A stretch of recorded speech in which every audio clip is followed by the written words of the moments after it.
The storm came without warning, turning the peaceful mountain village of Elderwood into a churning nightmare of mud and water. 8-year-old Maya Chen pressed herself against the stone wall of the old mill, her heart hammering as the flash flood roared past like an angry beast. The rain had been falling for 3 days straight, but nobody expected the ancient dam upstream to fail so catastrophically. Maya's dark hair clung to her face as she watched helplessly while her home disappeared beneath the brown water. Her grandmother's herb garden, where she had spent countless hours learning about healing plants, was now just another patch of the raging torrent. The chicken coop, where she gathered eggs each morning, bobbed past like a broken toy, its occupants long since swept away.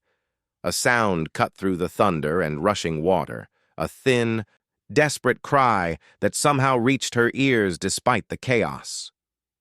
Maya turned her head, scanning the debris-filled current. There, caught in the twisted branches of an uprooted oak tree, something small and silver struggled against the pull of the flood. At first, Maya thought it might be a cat or a young deer, but as she squinted through the rain, her breath caught in her throat. The creature had wings, translucent, membrane-thin wings that sparkled even in the dim storm light.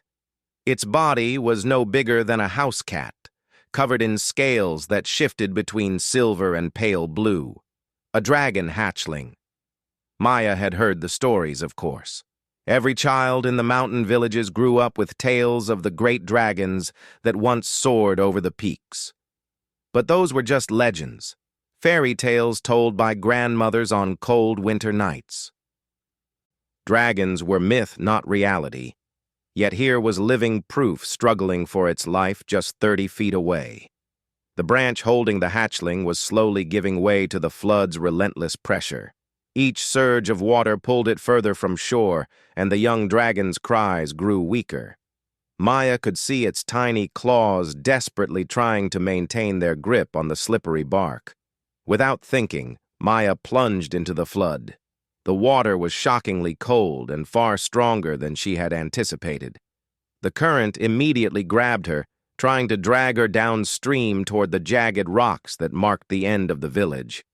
Maya fought against it, using every swimming technique her father had taught her during summer afternoons at the lake. The debris in the water made swimming treacherous. A wooden beam scraped past her shoulder, leaving a burning scratch. A metal bucket struck her leg, sending a sharp pain up her thigh. But Maya kept swimming, her eyes fixed on the struggling dragon. She reached the oak tree just as another surge of water threatened to tear it loose from where it had caught against a large boulder. The dragon hatchling looked at her with eyes like liquid emeralds, its pupils dilated with fear and exhaustion. Up close, Maya could see that one of its wings was twisted at an unnatural angle, broken. "It's okay," Maya whispered, though she doubted the creature could understand her words. "I'm going to help you." Getting the dragon loose from the branches proved more difficult than she had expected. Its claws had become tangled in the smaller twigs, and every movement caused it to cry out in pain. Maya worked carefully, her fingers growing numb in the cold water as she gently freed each talon. The dragon seemed to sense she was trying to help, holding still despite its obvious distress. Finally, the last claw came free. Maya cradled the hatchling against her chest, feeling its rapid heartbeat through the delicate scales. It was surprisingly warm, like holding a living coal wrapped in silk. The dragon looked up at her with those remarkable green eyes, and Maya could have sworn she saw intelligence there. Not the blank stare of an animal, but the aware gaze of a thinking being. Getting back to shore proved even harder than reaching the tree. The dragon's weight, though slight, made swimming more difficult. Maya had to keep the creature's head above water while fighting the current's attempts to sweep them both downstream. Her muscles burned with exhaustion, and her lungs ached from the effort. Twice she thought they wouldn't make it. The first time, a surge of water pulled them under, and Maya felt the dragon's panic as water filled its nostrils. She kicked upward desperately, breaking the surface just as black spots began to dance at the edges of her vision.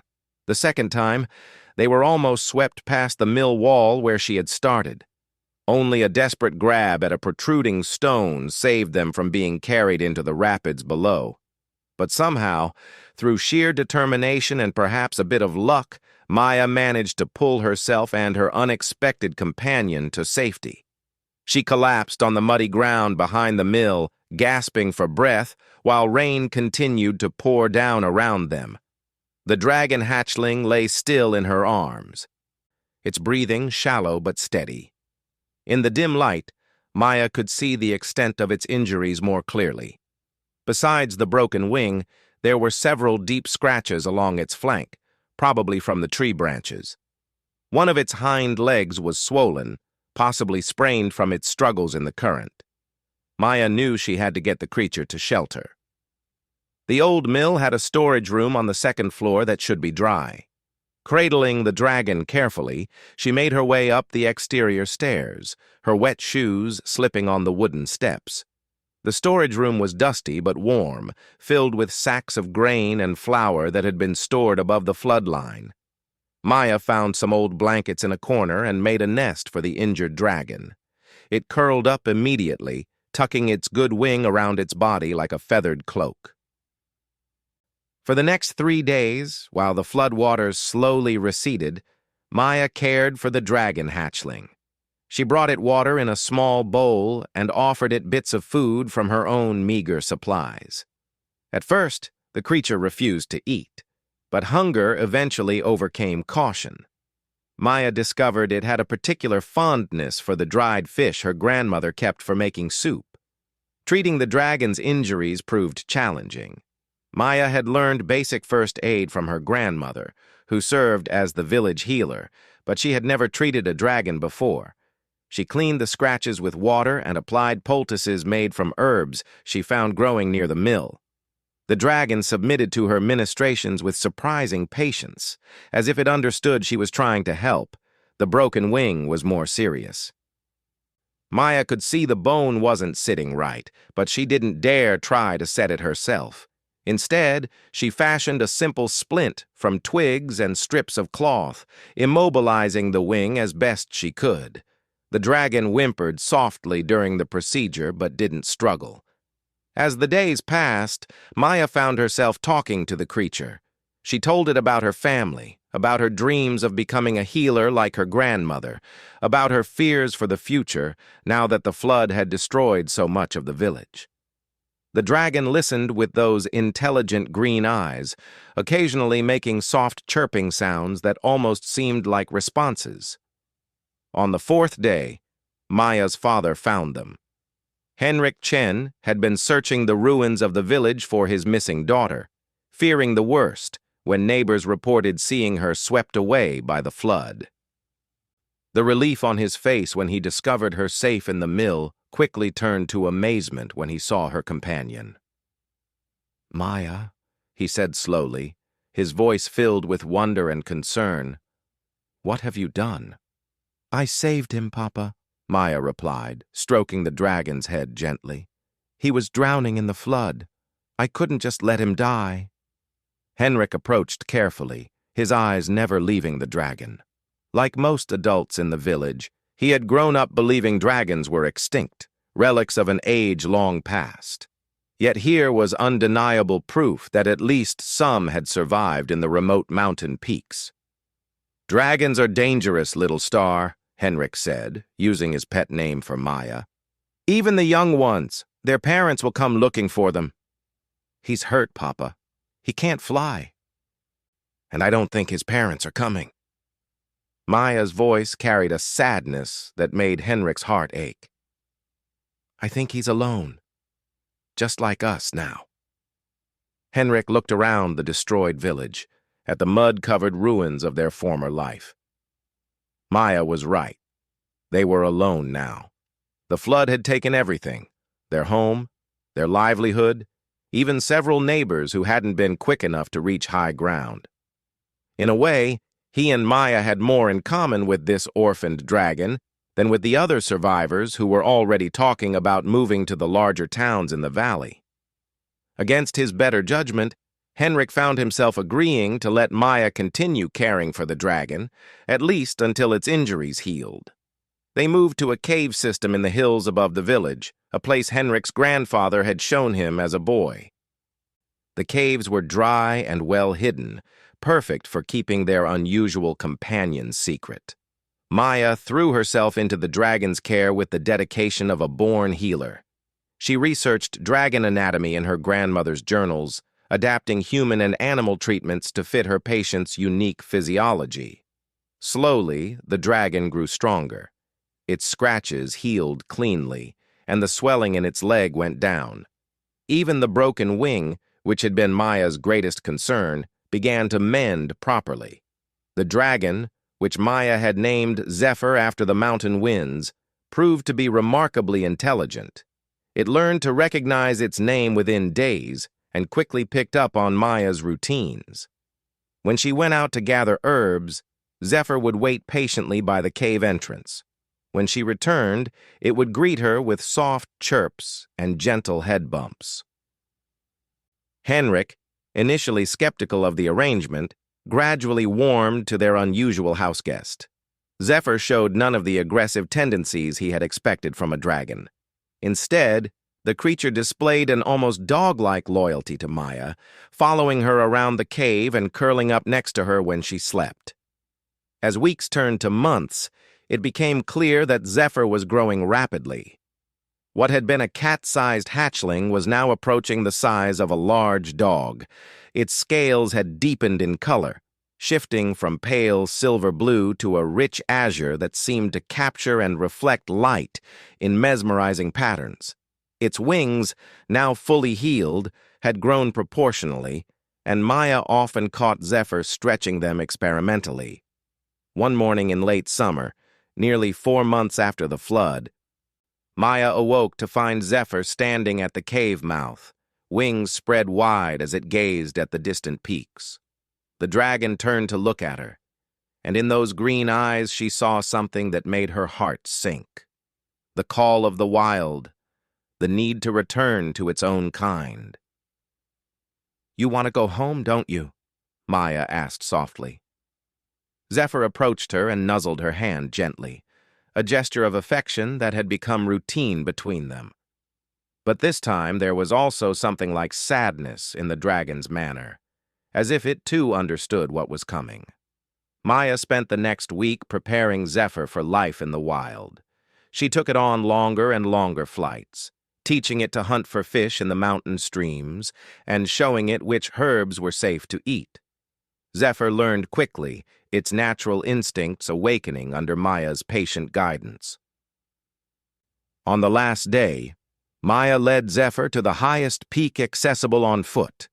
The dragon stood at the edge of a cliff, wind ruffling its scales as it looked out over the vast mountain range that stretched to the horizon. Somewhere out there, Maya knew, were others of its kind.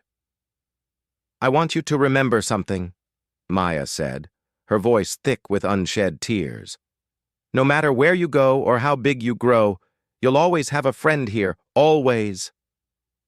Zephyr turned and looked at her for a long moment. Then, to Maya's surprise, it did something it had never done before. It spoke. "Maya," the dragon said, its voice like wind chimes in a gentle breeze. "Remember. Zephyr remembers always." With that, the dragon spread its wings and launched itself into the sky. Maya watched through tears as Zephyr soared higher and higher, its blue scales glinting in the afternoon sun.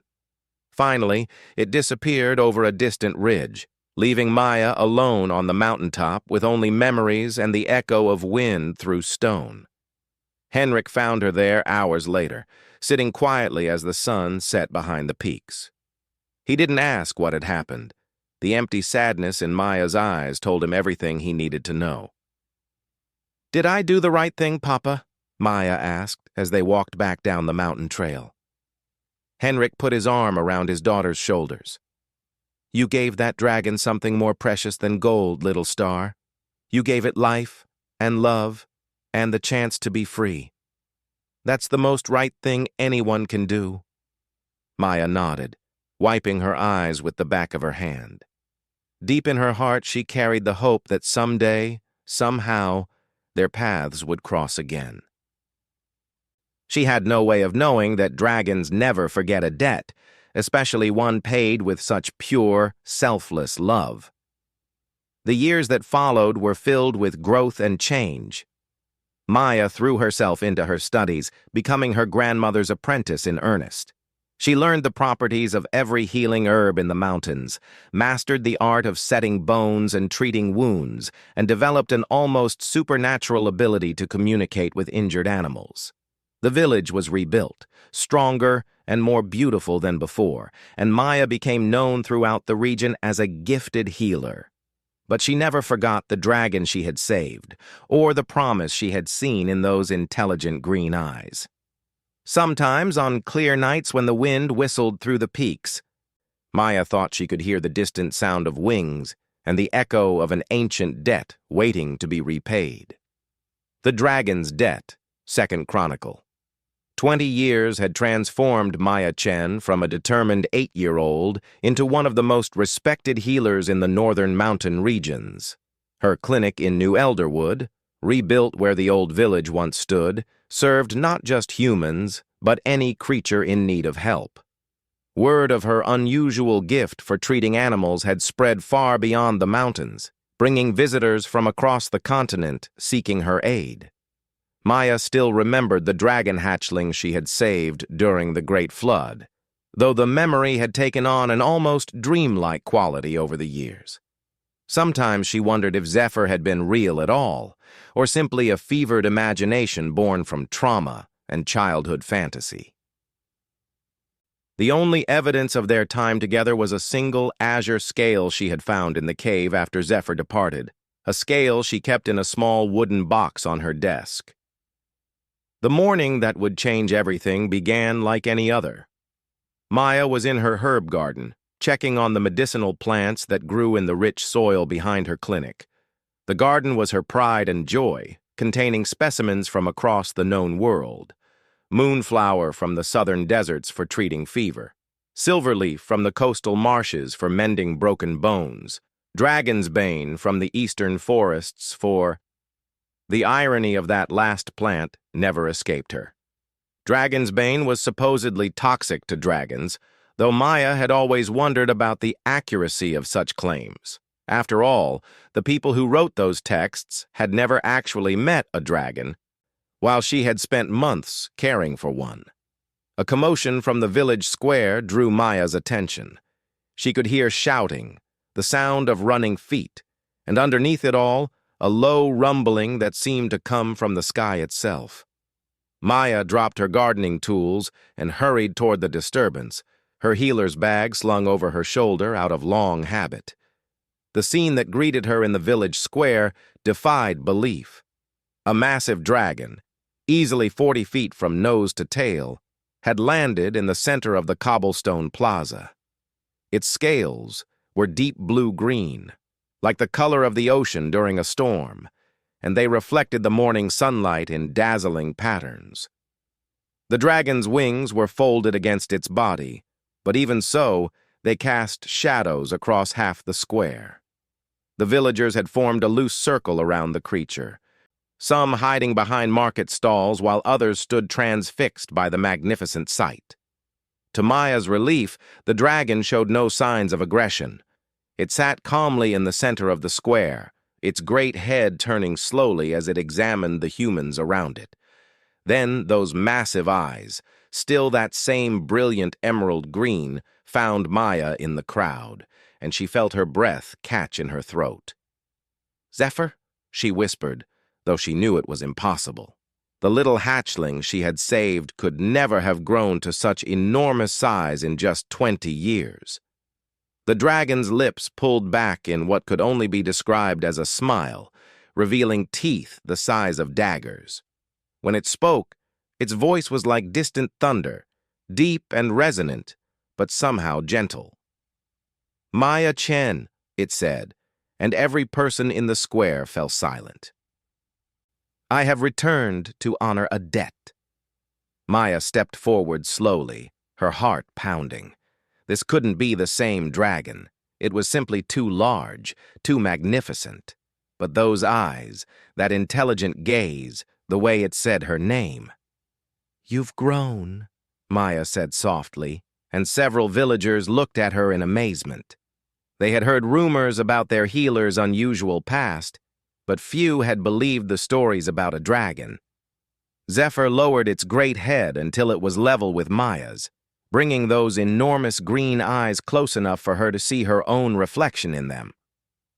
"Dragon time moves differently than human time," the creature explained. "What feels like 20 years to you has been far longer for my kind. I have lived centuries since we last met, though you have aged only seasons." Maya reached out tentatively and placed her hand on the dragon's snout.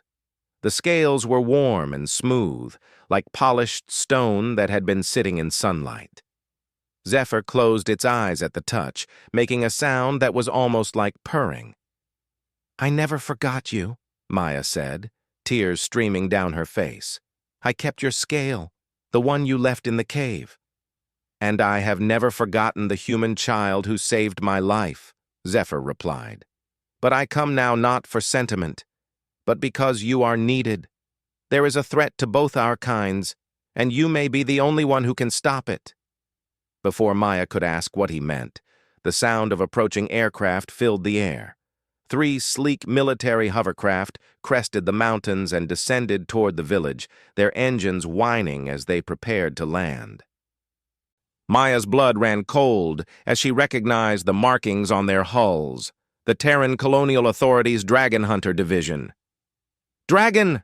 came a voice amplified through speakers. "By order of the Terran Colonial Authority, you are commanded to surrender yourself for relocation. Any resistance will be met with lethal force." Zephyr's head snapped up, and a low growl rumbled in the dragon's throat. "They have been hunting my kind for months," the creature told Maya, "taking young dragons from their nests, claiming it is for conservation and research. But the dragons they take are never seen again." The lead hovercraft touched down at the edge of the square, and armed soldiers poured out. They wore full combat armor and carried weapons Maya didn't recognize, sleek rifles that hummed with barely contained energy. At their head strode a woman in an officer's uniform, her face hard and unforgiving. "I am Colonel Sarah Voss of the TCA Dragon Management Division," the woman announced. "This creature is an unregistered dragon and represents a clear threat to colonial security. Stand clear while we tranquilize and transport it." "This dragon isn't threatening anyone," Maya said, stepping protectively in front of Zephyr. "It came here peacefully." Colonel Voss turned her cold gaze on Maya. "Are you Maya Chen, the so-called Dragon Whisperer?" "I'm Maya Chen, and I'm a healer," Maya replied carefully. "And I'm telling you this dragon means no harm." "Ms. Chen, you are under arrest for violation of the Dangerous Species Protection Act. Your unlicensed interaction with Category 5 megafauna represents a clear breach of colonial law." Voss gestured to her soldiers, who began moving forward. "What law?" Maya demanded.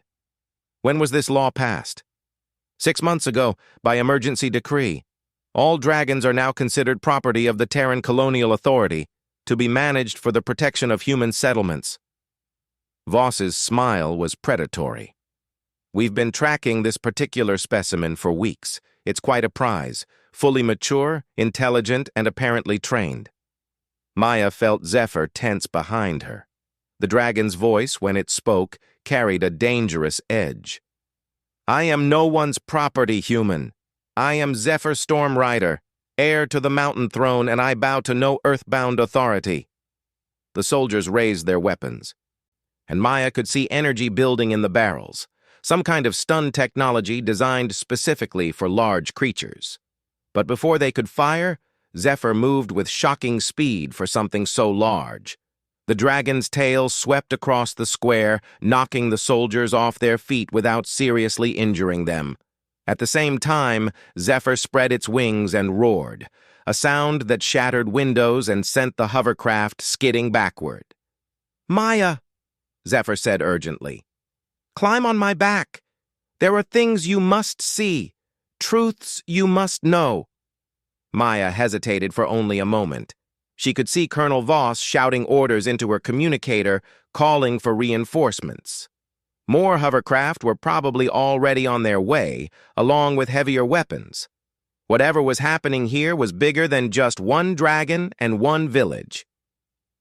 Maya grabbed onto the ridge where Zephyr's wing met its shoulder and pulled herself up onto the dragon's back. The scales provided surprisingly good grip, and she found a comfortable position just behind the creature's head. Zephyr launched skyward with a powerful beat of its wings, rising so quickly that Maya's stomach dropped.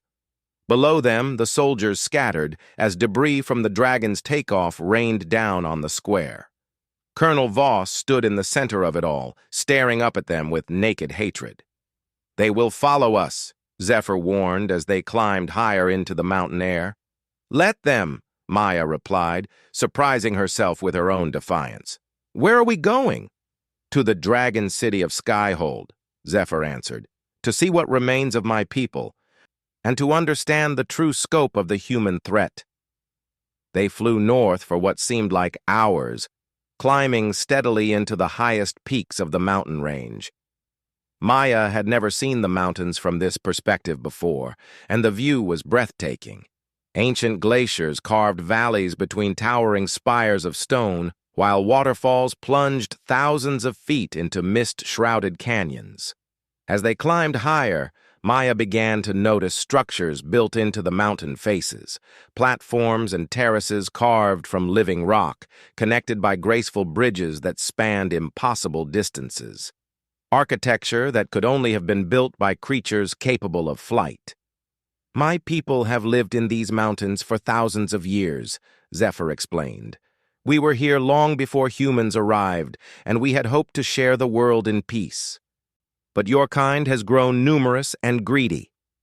They landed on a broad platform carved into the side of the tallest peak. The engineering was incredible. The platform was perfectly level despite being hewn from a near-vertical cliff face, and the stone was polished to a mirror finish.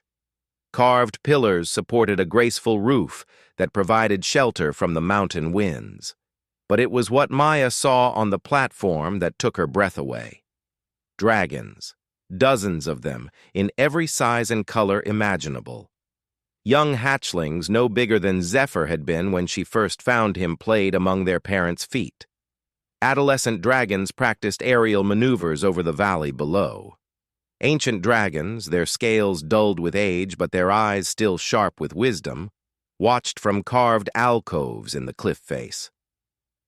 "Welcome to Skyhold," Zephyr said softly. "The last free city of the dragons." Maya slid down from Zephyr's back, her legs shaky from the long flight. Several dragons approached them, and she could feel their eyes studying her with frank curiosity. Most had the same basic body plan as Zephyr, 4 legs, 2 wings, long necks, and tails, but they varied dramatically in size, color, and detail. Some had elaborate crests or horns, others had frilled wings or unusual scale patterns. A dragon even larger than Zephyr approached them, its scales a deep crimson shot through with veins of gold.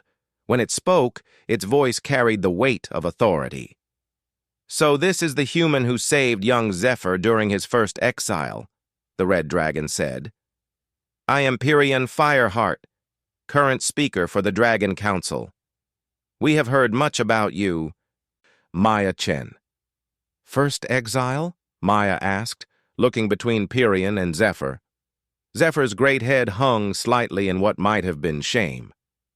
"Dragon law required that I prove myself worthy before claiming my birthright," he explained. "The trial involved surviving alone in the wild for a full season cycle. I was not as prepared as I should have been." "He was arrogant," Pyrian said bluntly. "Young, foolish, and convinced that his royal blood would protect him from any danger." The flood that brought you together was merely the latest in a series of disasters that befell him during his exile. Maya looked at Zephyr with new understanding. The hatchling she had saved hadn't been lost or orphaned. He had been undergoing some kind of test, and she had inadvertently helped him pass it. But that is history, Pyrian continued. We face a far more pressing concern now. Come, human healer. There are things you must see.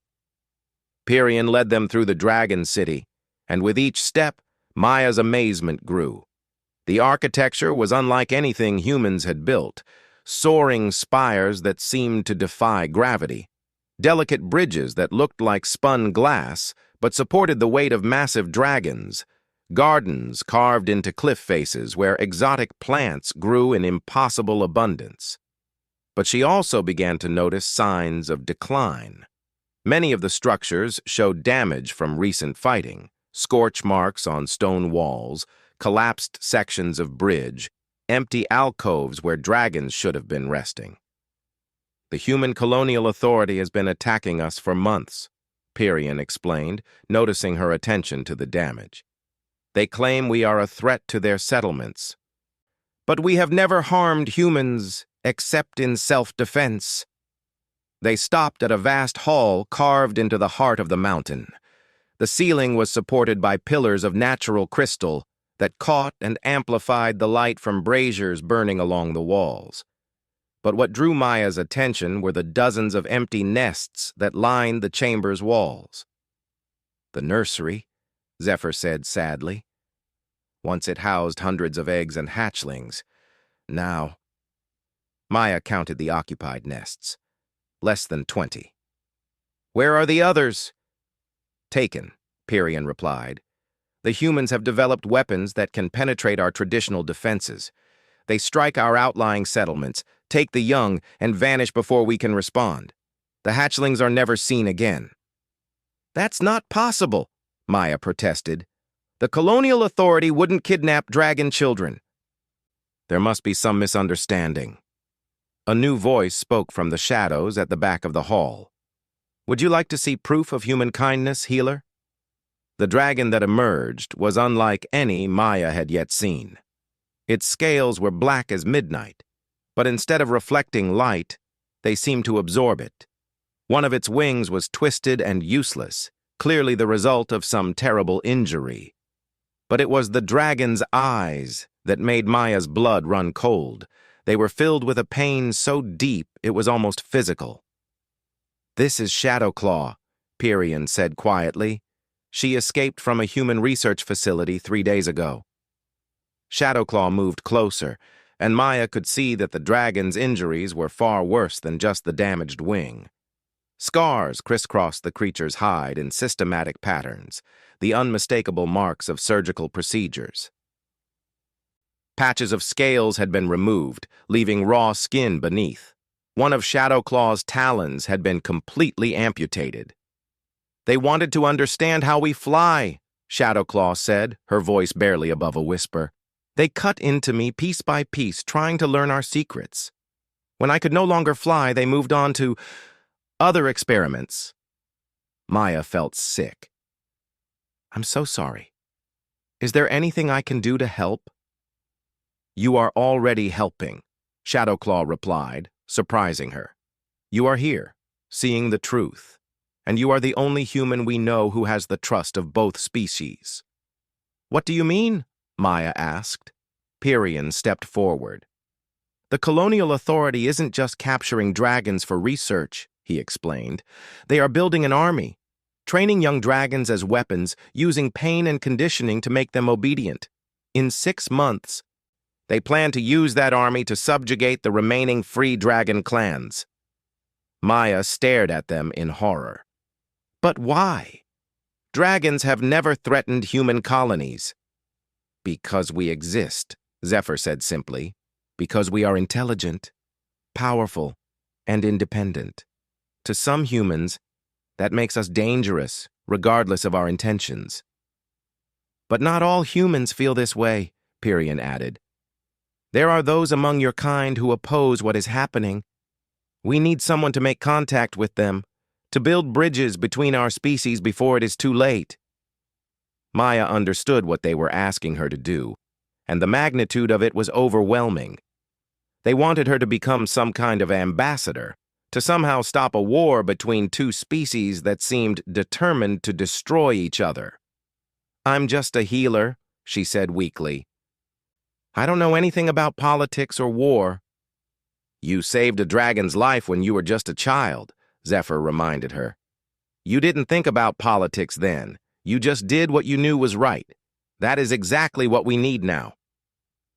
Maya looked around the hall, at the empty nests and wounded dragons, at the evidence of human cruelty and dragon suffering.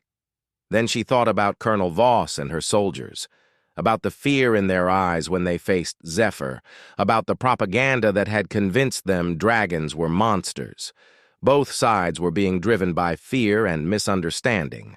Both sides had genuine grievances and legitimate concerns, and both sides were preparing for a war that would destroy everything she cared about. "What do you need me to do?" Maya asked.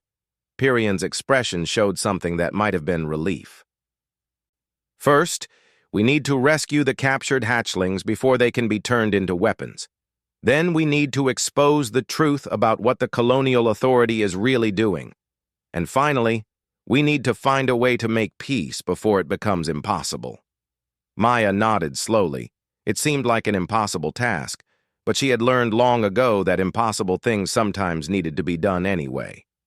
"All right," she said, "but we'll need help, and we'll need to be very careful. If Colonel Voss suspects what we're planning, leave the colonel to us," Zephyr said, and there was something cold and dangerous in his voice that reminded Maya that for all their friendship, Zephyr was still an apex predator. "No," Maya said firmly. "No violence unless there's absolutely no other choice. If we're going to build peace between our species, it has to start with us. We have to be better than they are." Zephyr looked like he wanted to argue, but Pyrion nodded approvingly. "Wisdom beyond her years," the red dragon observed. "Very well, human healer.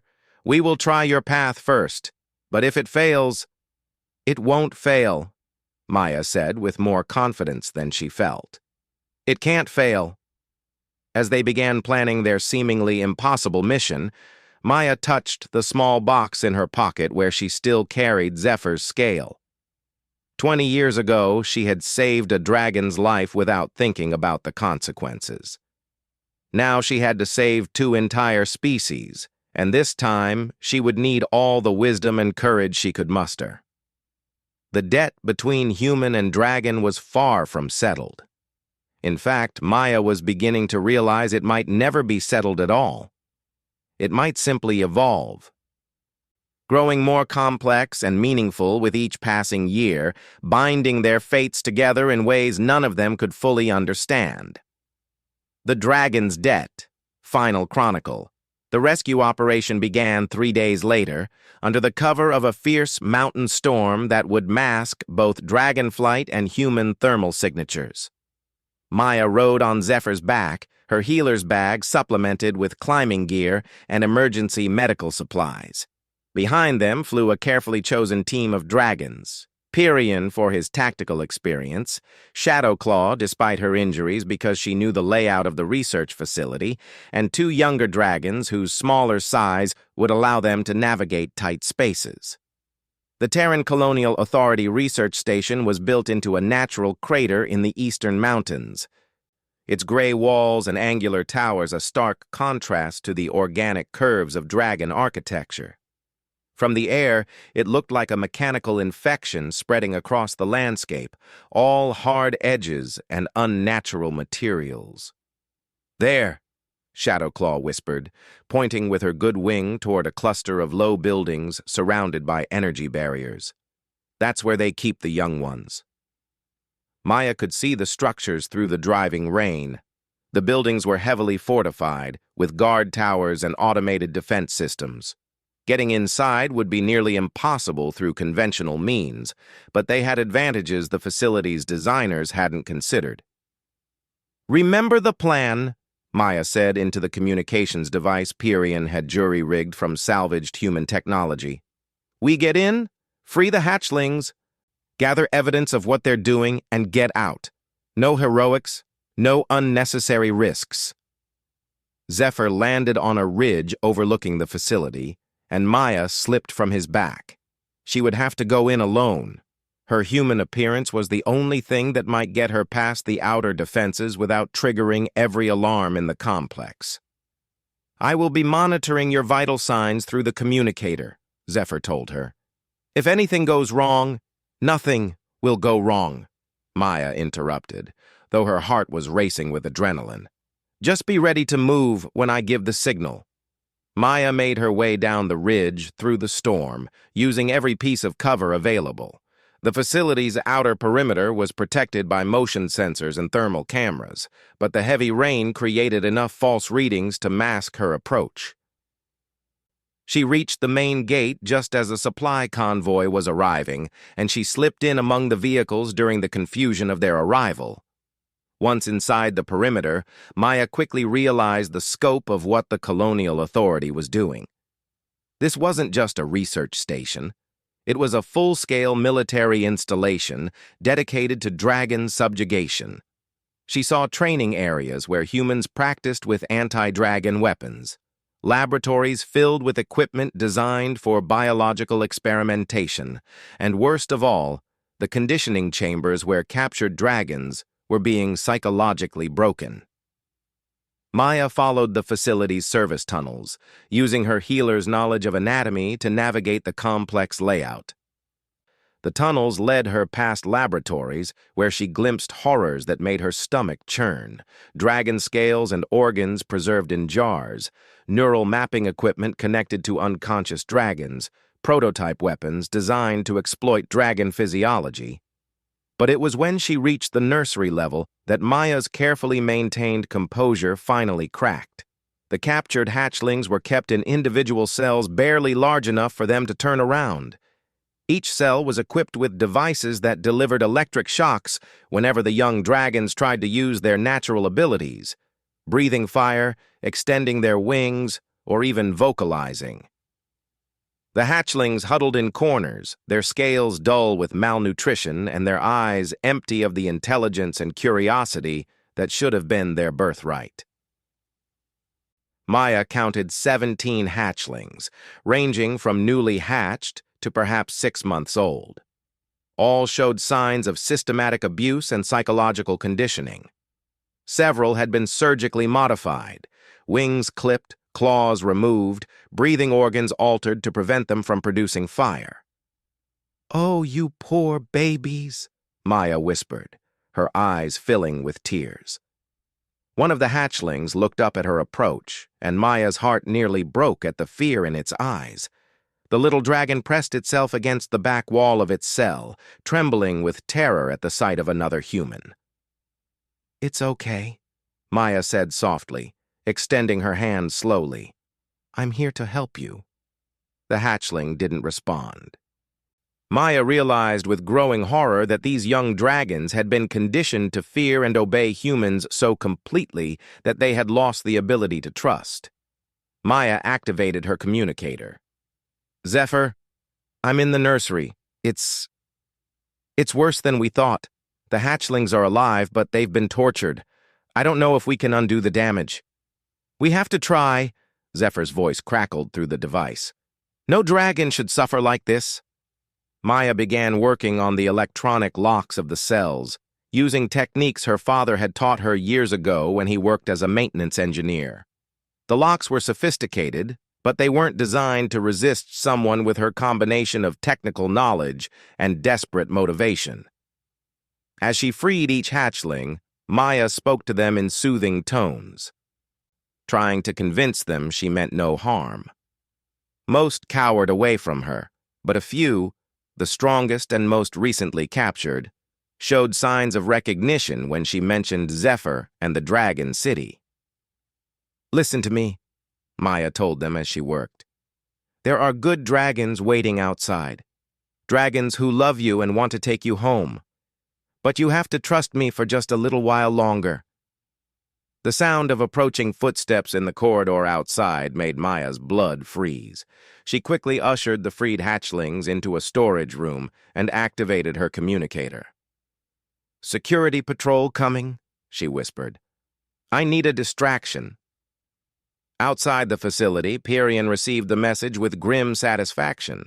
It was time to remind the humans that dragons were not helpless victims. The red dragon rose into the storm and circled the facility once before beginning his attack.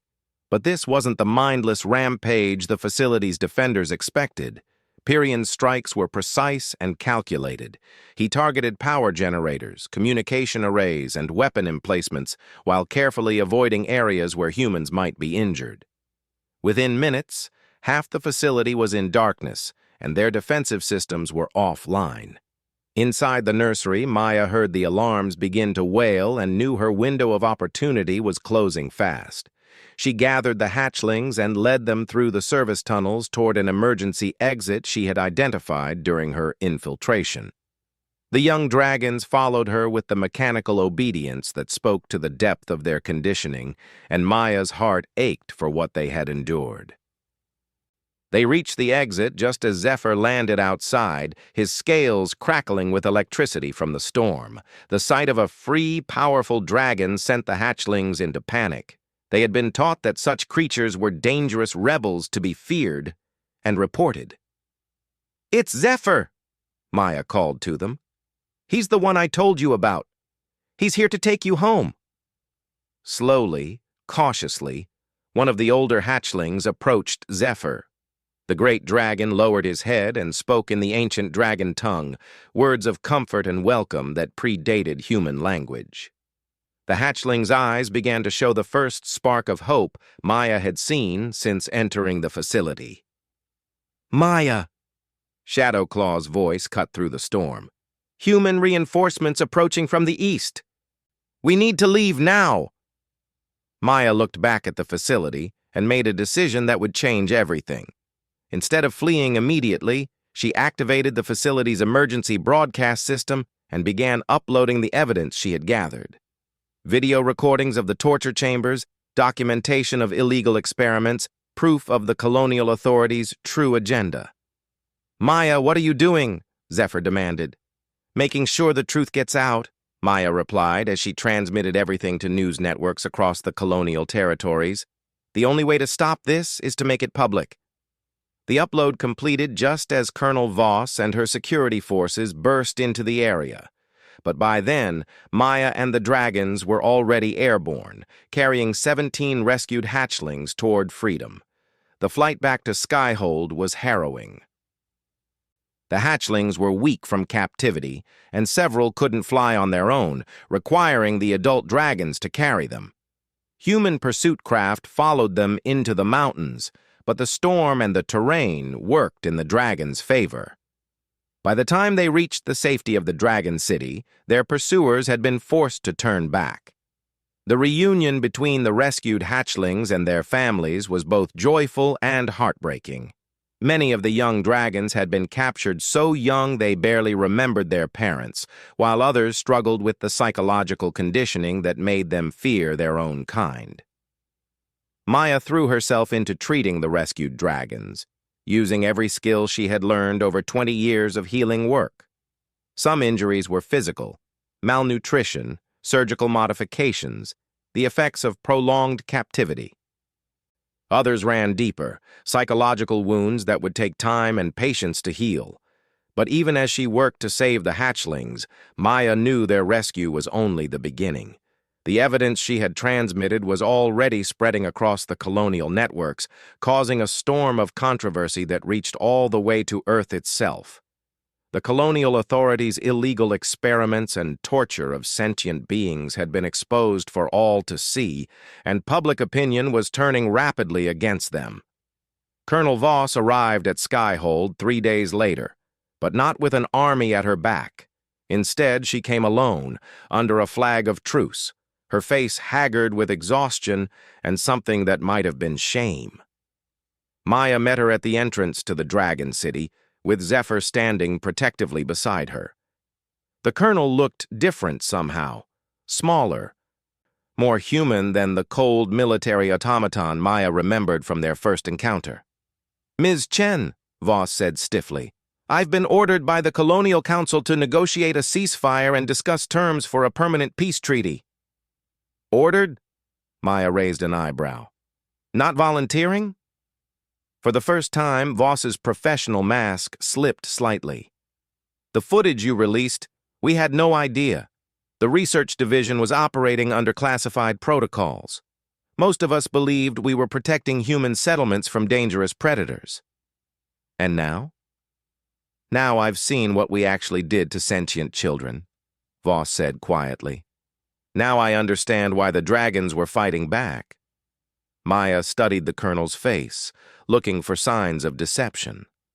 What she saw instead was genuine remorse, and the kind of exhaustion that came from having one's worldview completely shattered. "The dragons will want guarantees," Maya said. "Not just promises, but concrete actions to prove humans can be trusted." "What kind of actions?" "Full medical care for all the rescued hatchlings, including psychological counseling. Prosecution of everyone involved in the illegal experiments. Establishment of formal diplomatic relations between humans and dragons, and immediate recognition of dragon sovereignty over their traditional territories." Voss nodded slowly. "The Colonial Council has already agreed to most of those terms. They're desperate to avoid a war they now know they can't win." "This isn't about winning or losing," Maya said. "It's about learning to share a world that's big enough for both species." The negotiations that followed were complex and often heated. Representatives from both sides had to overcome centuries of mistrust and misunderstanding. Maya found herself serving as translator not just of languages, but of entire worldviews, helping each species understand the motivations and fears of the other. The dragons' demands were straightforward: recognition of their right to exist freely, protection from human interference, and justice for those who had been harmed. The humans, led by a reformed Colonel Voss, wanted assurances that dragons wouldn't retaliate against civilian settlements and agreements about territorial boundaries. Maya proposed a solution that surprised everyone: joint conservation projects that would benefit both species. Dragons could help humans understand and preserve the mountain ecosystems, while human technology could be used to treat diseases and injuries that had historically plagued dragon populations. "Think of it as an exchange of gifts," Maya explained to the assembled negotiators. "Humans have developed incredible medical knowledge and technology. Dragons have centuries of wisdom about the natural world. Both species would be stronger working together than apart." The breakthrough came when one of the rescued hatchlings, a young female named Starwing, approached a group of human negotiators during a break in talks. The little dragon had been making remarkable progress in her recovery, and her natural curiosity was beginning to reassert itself. "Why do humans hurt dragons?" Starwing asked in halting English, her voice piping and innocent. The question hit the human representatives like a physical blow. Here was a child, a being capable of speech, thought, and emotion, asking why her species had been tortured and enslaved. In that moment, any remaining justifications for the colonial authorities' actions crumbled to dust. Colonel Voss knelt down to Starwing's level, tears in her eyes. "Because we were afraid," she said simply. "Because we didn't understand that you were just like us, just trying to live and raise your families in peace." "But we're not scary," Starwing said, confused. "We just want to fly and play and learn things." "I know that now," Voss replied, "and I promise you, no human will ever hurt you or your family again." The formal treaty was signed a week later, in a ceremony held on the neutral ground of Maya's clinic. Representatives from both species stood together as Maya read the terms aloud. Recognition of dragons as a sovereign species with full rights to their traditional territories.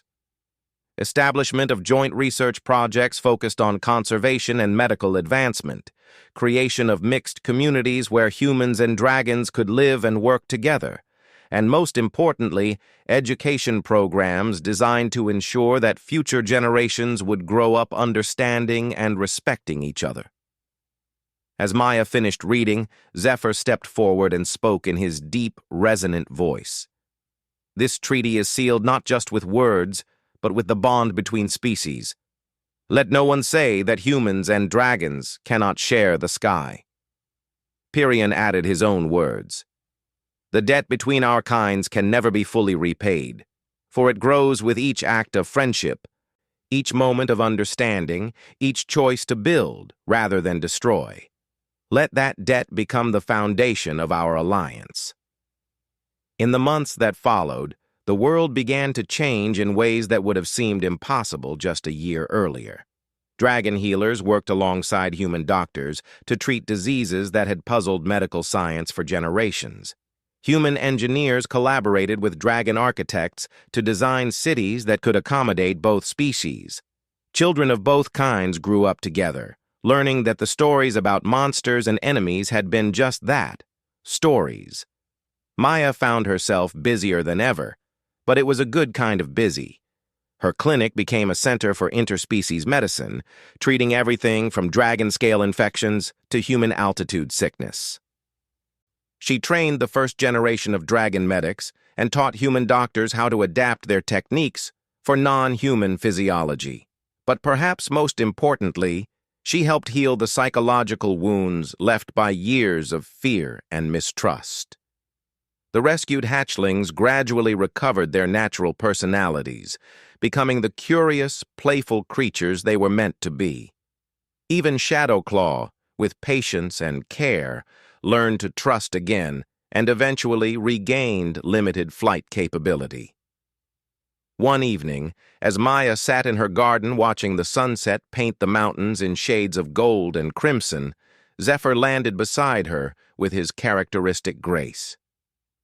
"Do you ever regret it?" the dragon asked. "Saving a foolish hatchling during a flood when you could have stayed safe and dry?" Maya laughed, remembering the scared little girl she had been 20 years ago. "How could I regret something that led to all this? You taught me that sometimes the most important thing you can do is reach out to someone who needs help, even if you don't understand the consequences. And you taught me that courage isn't about being the strongest or the most powerful," Zephyr replied.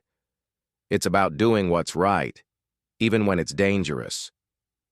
They sat in comfortable silence as the stars began to appear overhead. In the distance, Maya could see lights in both the human settlements and the dragon aeries, communities that were learning to coexist in peace. It wasn't perfect.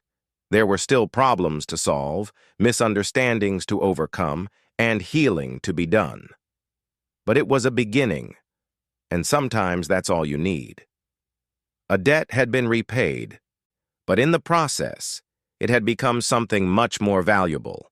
A friendship that bridged species, a partnership that strengthened both sides, and a hope for a future where humans and dragons would soar together through the endless sky. Maya Chen had saved a dragon's life when she was 8 years old, never imagining that simple act of compassion would eventually help save both their species. She had learned that the greatest debts are not burdens to be discharged, but bonds that connect us across all the barriers that would otherwise keep us apart. And in the end, perhaps that was the most human thing of all, the refusal to let fear and prejudice have the final word, the insistence that understanding and kindness could triumph over hatred and ignorance. It was a lesson worth teaching to both species, and one that would echo through generations yet to come. The dragon's debt had been repaid in full, but the friendship it created would last forever.